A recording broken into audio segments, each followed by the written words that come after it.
स्वागत है आप सभी का आपके अपने YouTube चैनल मैथ्स अवेयर पे। मैं अमित आज फिर हाजिर हूं लाभ तथा हानि की पार्ट 11 के साथ।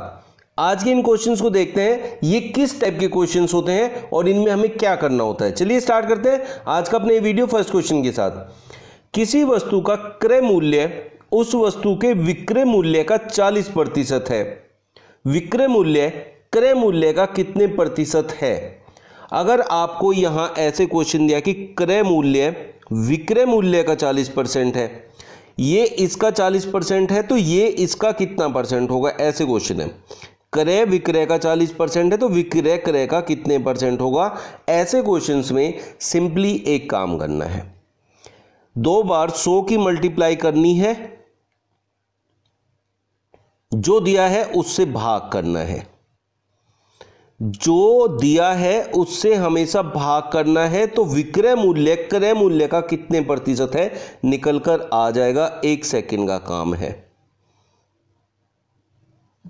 तो 250%, ये इसका आंसर होता है।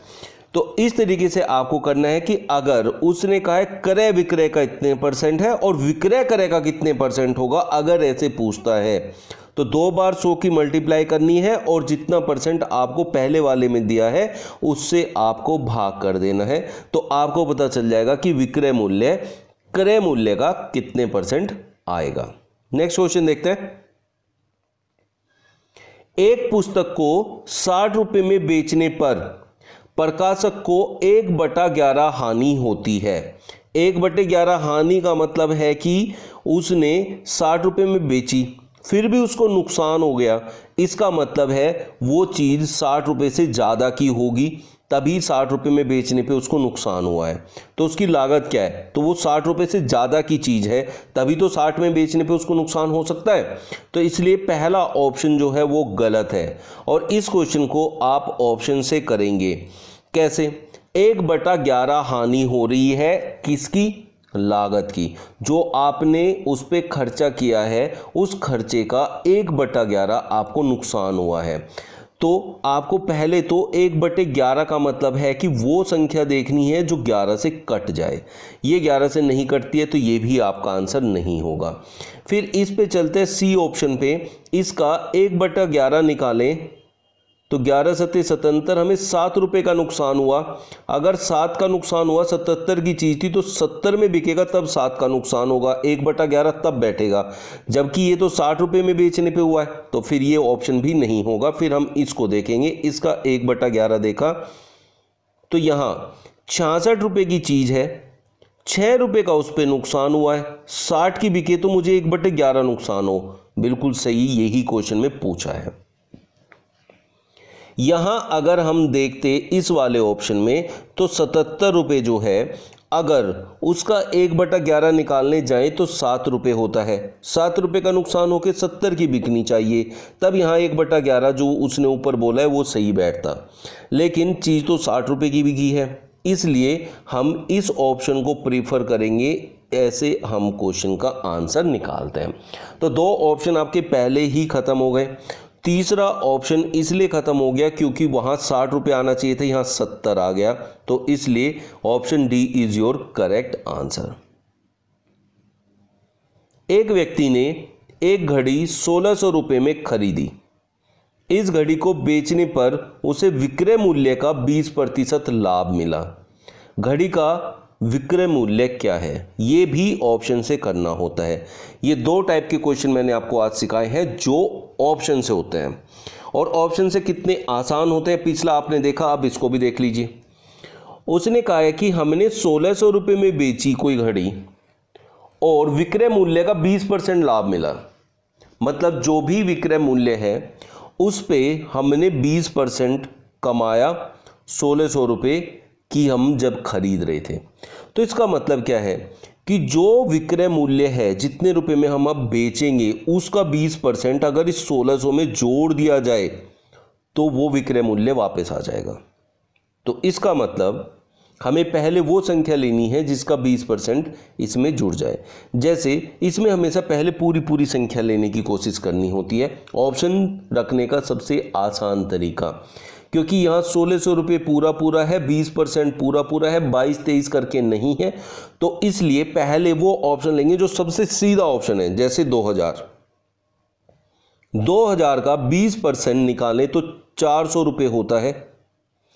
ये इसका 20% अगर इसमें जुड़ जाए तो वापस यही आना चाहिए, तो 1600 में 400 जुड़ के 2000 ही आता है, इसलिए ये करेक्ट ऑप्शन है। फिर से मैं समझा देता हूं कि जितने रुपए में आपने खरीदी उसमें इसका 20% जोड़ना है क्वेश्चन के अकॉर्डिंग, क्योंकि उसने कहा है कि जितने में आपने बेची है, हमने माना 2000 में बेची ऑप्शन से, उसका 20% मुझे फायदा हुआ, तो 2000 का 20% होता है 400 रुपये फायदा हुआ 2000 में बेचने से। 1600 की मैंने खरीदी और 2000 में मैंने बेची, तो 400 का ही तो फायदा हुआ, तो इसलिए ये वाला ऑप्शन बिल्कुल सही है। ऐसे इस क्वेश्चन को करना होता है।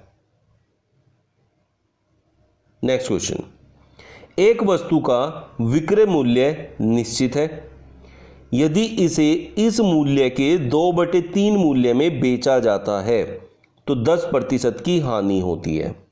निश्चित मूल्य पर बेचने से कितने प्रतिशत का लाभ होगा? देखिए, इस क्वेश्चन में आप सबसे पहले, उसने कहा विक्रय मूल्य निश्चित है, और बच्चे सबसे ज़्यादा गलती ये करते हैं कि विक्रय मूल्य को 100 रुपये मान लेते हैं। नहीं, आप लोगों को इस क्वेश्चन में हमेशा आपका क्रय मूल्य मानना है। तो क्रय मूल्य मतलब जितने पे आपने खरीदी है, हम मान लेते हैं कि क्रय मूल्य जो है हमारा 100 रुपये है। अब वो ये कह रहा है कि हमें 10% हानि होती है। अगर कोई चीज़ 100 रुपये की आपने खरीदी और 10% की आपको हानि होती है, तो इसका मतलब वो आपने 90 रुपये की बेची है, तो 90 रुपये आ गया उसका सेलिंग प्राइस, मतलब विक्रय मूल्य। अब वो कह रहा है यदि इसे इस मूल्य के 2/3 में बेचा जाए, जो आपका विक्रय मूल्य निश्चित है, अगर उसके 2/3 में बेचेंगे तो 90 रुपये का बिकेगा। ये इसका मतलब हो गया, क्योंकि मेरी चीज़ 100 रुपये की है, 10% हानि होने के बाद 90 की बिकेगी, तो इसका मतलब जितना रुपये मैंने निश्चित किया है विक्रय मूल्य, उसके हिसाब से मैंने 90 की बेच दी। अब तो इससे हम विक्रय मूल्य निकाल सकते हैं। विक्रय मूल्य कैसे निकलता है? जब हमारे पास निश्चित मूल्य है, निश्चित मूल्य x है, उसके 2/3 में मैंने बेची तो 90 रुपये की बिक गई। x यहाँ कुछ भी नहीं है, वो एक निश्चित मूल्य है। यहाँ इस 3 के ऊपर गुणा हो, 2 से हम यहाँ भाग कर देंगे, ये 45 आ जाएगा, और 3 से इसकी गुणा हो जाएगी उधर जाके, तो आपका निश्चित मूल्य आ जाएगा 135। अब उसने कहा है निश्चित मूल्य पर बेचने से कितने प्रतिशत लाभ होगा। भाई निश्चित मूल्य 135 रुपये आ गया, और क्रय मूल्य हमने माना है 100 रुपये। 100 रुपये की चीज़ जब 135 रुपये पर बिकेगी, क्योंकि उसने कहा निश्चित मूल्य पर बेचना है, तो 135 पे बेच रहे हैं। 100 रुपये की चीज़ जब 135 पे बिकेगी, तो सीधा सीधा 35% का यहाँ लाभ हो जाएगा। तो ऐसे क्वेश्चन को इस प्रकार से किया जाता है।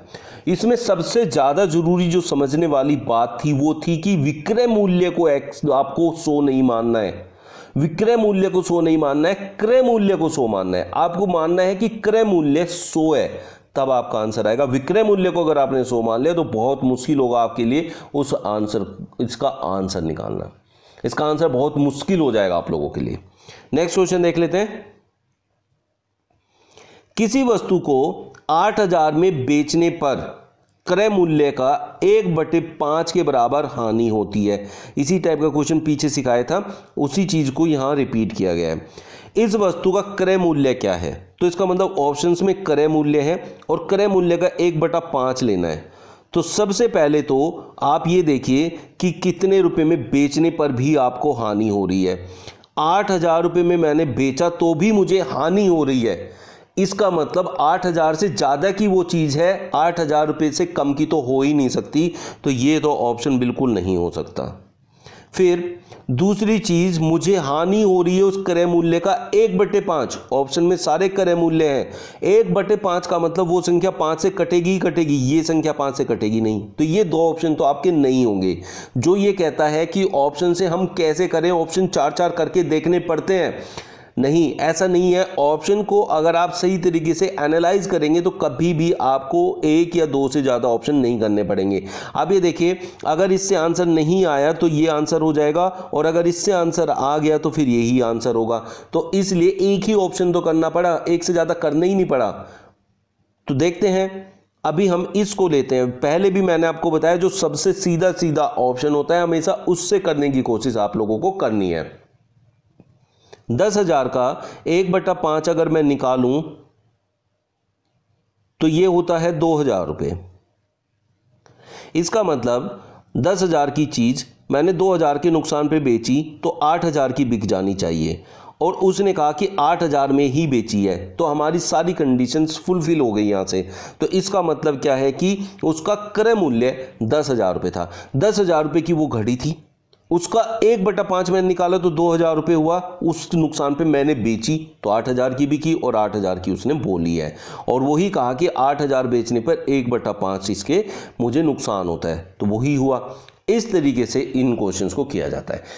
आज हमने टाइप 11 देखा, जिसमें हमने इस टाइप के क्वेश्चन देखे कि जिसमें ऑप्शन का यूज कैसे करना है और सीधे सीधे क्वेश्चन का आंसर कैसे निकालना है। आज का वीडियो आप लोगों को कैसा लगा है कमेंट बॉक्स में जरूर बताइएगा। जिन्होंने मेरा चैनल सब्सक्राइब नहीं किया है प्लीज कर लीजिए ऐसी बढ़िया वीडियो पाने के लिए। मिलते हैं नेक्स्ट वीडियो में new tricks and new questions के साथ। Thank you.